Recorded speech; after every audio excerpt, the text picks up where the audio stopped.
Hello बच्चों, the Manisha coaching classes YouTube channel पर हम आपका हार्दिक स्वागत करते हैं। आज लेक्चर का लास्ट क्लास है, एवरेज का लास्ट क्लास है और आज पढ़ेंगे कैलकुलेशन पर आधारित क्वेश्चन पढ़ेंगे। देखो एवरेज में सब टाइप के क्वेश्चन करा दिए, कैलकुलेशन पे आधारित क्वेश्चन का मतलब ये है कि फॉर्मूला बेस्ड सवाल आते हैं। जैसे n प्राकृतिक संख्याओं का औसत क्या है, n प्राकृतिक संख्याओं के वर्गों का औसत क्या है, n प्राकृतिक संख्याओं के घनों का औसत क्या है, तो इनके फॉर्मूला होते हैं। बस फॉर्मूला याद कर लेंगे, मैं लिखा दूं थोड़ा बहुत, फिर सवाल कराएंगे। देखो सबसे पहला क्वेश्चन तो यही आता है, n प्राकृतिक n क्रमागत प्राकृतिक संख्याओं का योग, प्राकृतिक संख्याओं का योग का फॉर्मूला होता है n+1/2। ठीक है, अगर मैंने औसत निकाल लिया तो n संख्या n का गुणा कर दिया तो क्या बन जाए, n का भाग दे दिया टोटल योग में तो अपना औसत निकल जाएगा। तो n क्रमागत संख्याओं का औसत क्या हो जाएगा, n क्रमागत प्राकृतिक संख्याओं का औसत। अगर योग में भाग दे देंगे, n मतलब संख्या कोई भी हो सकती है, n+1/2 इंटू n का भाग दे दिया तो क्या बन गया फॉर्मूला n+2। ये फॉर्मूला हो जाता है n क्रमागत प्राकृतिक संख्याओं का औसत का होता है n+1/2। अब जैसे मैंने बोल दिया 1, 2 और 99, एक प्रथम 99 प्राकृतिक संख्याओं का औसत निकालो तो क्या करेंगे, n की जगह कितना लिख देंगे 99+1/2 यानी 100/2 यानी 50। अब आप लोगों को ऐसे नहीं करना है, जब भी समान अंतर होगा क्रमागत में तो क्या करेंगे, फर्स्ट प्लस लास्ट बटे 2 करना है। फर्स्ट कौन सा, 1+99/2 यानी 100/2 का मतलब 50। इस तरीके से निकाल सकते हैं। ठीक है, अब मैंने बोल दिया जैसे प्रथम 50 क्रमागत संख्याओं का औसत, तो 1 से 50 तक तो क्या करेंगे, फर्स्ट प्लस लास्ट बटे 2, 51/2 यानी 50.5।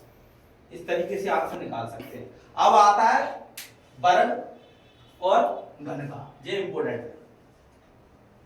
अब दूसरी चीज आती है n क्रमागत प्राकृतिक संख्याओं के वर्गों का औसत।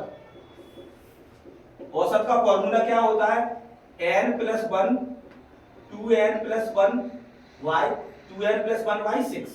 अगर योग का कहेगा तो n का और गुणा कर देते तो योग बन जाता है, तो योग की जरूरत नहीं है, औसत पढ़ रहे हैं। अब जैसे योग निकालें तो योग क्या हो जाता है n+1 2n+1y 6, ये योग का बनेगा और ये औसत का। तो अपन औसत पढ़ रहे हैं तो ध्यान रखना है, औसत का होता है n क्रमागत प्राकृतिक संख्याओं के वर्गों का औसत, घनों का औसत और आता है तीसरा n क्रमागत प्राकृतिक संख्याओं के घनों का औसत। ये फॉर्मूला बेस्ड सवाल होते हैं, ये आते रहते हैं पेपर में। तो इसका होता है n+1 का होल स्क्वायर बटे 4, जिसको याद रखना है। ये मोस्ट इंपोर्टेंट सवाल होते हैं जिनके बेस पर सवाल आ जाते हैं। अब देखो मैं एक क्वेश्चन करा रहा हूं, प्रथम 10 प्राकृतिक संख्याओं के वर्गों का औसत निकालो।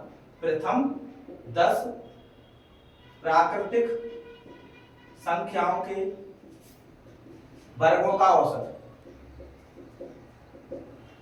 तो क्या करेंगे, फॉर्मूला लगा देंगे, n बराबर 10 हो गया तो इसमें रख दो इस फॉर्मूले में, तो 10 + 1 इधर लिखो 2 गुणा 10+1y 6। इसको सॉल्व करेंगे तो कितना आ जाएगा, 11 गुणा 10 दूनी 20 और 21/6। इसमें भाग दे लो, गुणा कर दो, 11 × 11 11 दूनी 22 और 1 23। अब 6 का भाग देंगे तो 6 × 18 5 बची तो 51 हो गए, तो 6 × 48 और 3 बची तो 6 × 30 38.5। ऐसे आंसर निकाल सकते हैं प्रथम 10 प्राकृतिक संख्याओं के वर्गों का औसत। ये फॉर्मूला बेस्ड सवाल होते हैं, इसके कुछ और सवाल आते हैं। देखो ये फॉर्मूला याद हो जाएंगे तो जल्दी में सवाल बन जाते हैं, ऐसे ही घन के सवाल आते हैं, फॉर्मूला बेस्ड सवाल होते हैं और ये आया है बहुत। देखो क्या होता है, और जगह शुरू में पढ़ाए जाते हैं पर हमारे यहाँ ये लास्ट में कराए जाते हैं कैलकुलेशन बेस्ड वाले सवाल। अब जैसे और क्वेश्चन कहेगा n क्रमागत सम संख्याओं का औसत, मोस्ट इंपोर्टेंट है सम संख्याओं का औसत। तो ये हमेशा n+1 होता है, पहला ये हो गया। तीसरा, चौथा कहेगा n क्रमागत विषम संख्याओं का औसत। तो इसका मतलब होता है n। अब ये कैसे होता है n+1? अब जैसे मैं प्रूफ करके बता रहा हूं, जैसे 4 क्रमागत सम संख्याओं का औसत पूछेगा, तो 4 क्रमागत जैसे 2 4 6 8, तो ये कितनी संख्या है? 4, तो औसत 5 ही आएगा।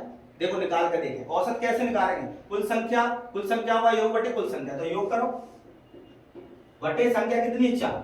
अब इसको जोड़ो, 6 और 6 12 और 8 20, 20 बटे 4 यानी 5, तो n+1 आ रहा है। ये तो छोटा सवाल है। अब मान के चलो, अब वो पूछेगा, क्वेश्चन आया है एनटीपीसी में 150 क्रमागत सम संख्याओं का औसत, सम संख्याओं का औसत। तो आप क्या करेंगे? अब ऐसे लिखेंगे थोड़ी बार बार 150, तो क्या करेंगे? 150 में 1 जोड़ देंगे, तो आप 150 + 1, आंसर कितना हो जाएगा? 151। ये एनटीपीसी में पूछे गए अभी सवाल। अब n क्रमागत विषम संख्या का औसत n ही होता है। देखो प्रूफ करके बताऊं, 1 3 5 और 7 जोड़ो, 4 ही आएगा। 4 और 5 9 7 16, 16 बटे 4 यानी 4। तो अब क्वेश्चन पूछेगा 161 क्रमागत विषम संख्याओं का औसत, विषम संख्याओं का औसत। तो क्या रहेगा औसत? तो आंसर क्या हो जाएगा? n मतलब वही संख्या 161। इस तरीके से बहुत जल्दी में आंसर निकाल सकते हैं। ये याद करने वाली चीजें होती हैं। ये डायरेक्ट क्वेश्चन पूछे गए एनटीपीसी 2025 में कौन सी एग्जाम में, तो ये इंपॉर्टेंट है, इसलिए इसको पढ़ना जरूरी है। अब देखो और क्वेश्चन आते हैं, और बना रहा हूं, 2 टाइप हो रहा है इसमें।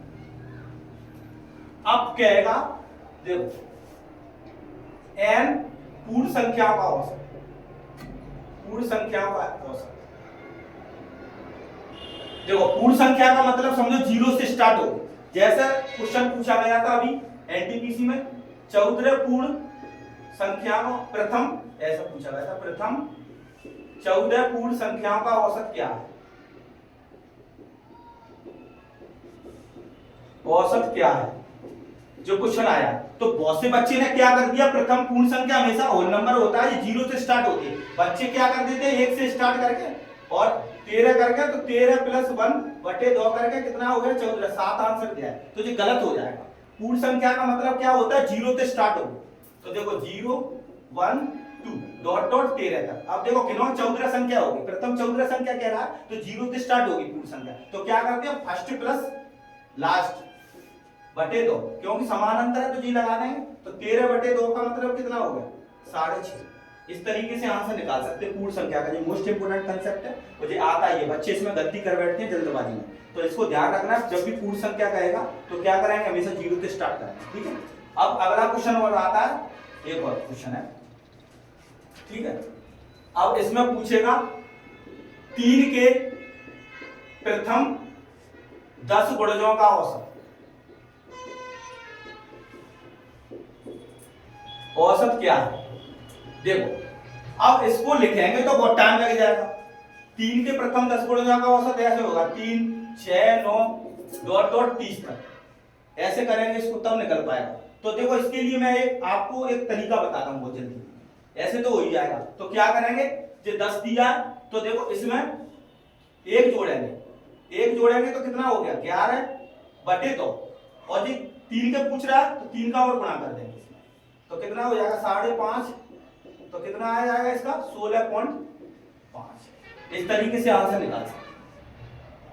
16.5 आ जाएगा, 55 में गुणा करेंगे तो 3 के प्रथम 10 गुणजों का औसत कितना हो गया इसका? 5 3 15, 5 3 15। अब क्वेश्चन पूछेगा, देखो जी, तो इसलिए ध्यान रखना जी, क्वेश्चन आया था 5 के प्रथम 18 गुणजों का औसत बताओ, गुणजों का औसत बताओ। 17 कर लो, 17 गुणजों का औसत बताओ। तो क्या करेंगे, इसमें 1 जोड़ेंगे, 18 हो गया, बटे 2 करेंगे और इसका गुणा कर देंगे संख्या, तो आंसर कितना आ गया? 9 5 45। इस तरीके से आराम से निकाल सकते हैं आप बहुत जल्दी में। अगर ये इसके फॉर्मूला बना देते हैं, देखो फॉर्मूला कैसे बनेगा, जिसमें n+1 करेंगे और गुणज का मतलब x ले लो बटे 2 करेंगे।